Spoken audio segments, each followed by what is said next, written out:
Hello and welcome everybody to my channel Kerala GSB Konkani Dishes, and today we will be seeing how to prepare Gosla Sira Tambali. It's a Konkani recipe. Now this is a chutney prepared from ridges of ridge gourd. It is usually served as a side dish along with page.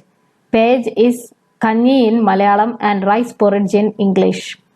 Page, Gosla Sira Tambali and Vodi. Vodi is Kondatam in Malayalam, is a very good combination and a good fever diet also.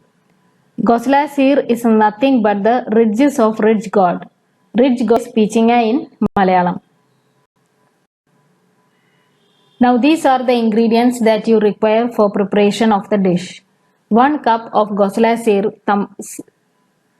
cut into pieces. 1 cup grated coconut. 1 tablespoon coriander seeds. A small gooseberry sized tamarind. 2 to 3 green chilies or as per your spiciness level, and water as required, and salt to taste.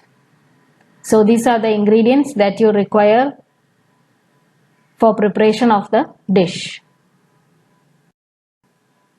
Wash and remove the ridges from the ridge gourd and cut it into small pieces and keep aside. Roast grated coconut, coriander seeds, green chilies, tamarind, and cut Gosla Sir together in a kadai till brown in color. See that you do not burn it. So do the roasting on a low flame. Now transfer the roasted ingredients to a mixer grinder. Add salt, sprinkle some water. You need the tambali which is thick but not thin. So add the water accordingly. Sprinkle water in between and grind. Grind it to a fine paste. Transfer it to a vessel. Your Gosla Sira Tambali is ready to be served. Thank you for watching my channel. Please like, share and subscribe. Thank you.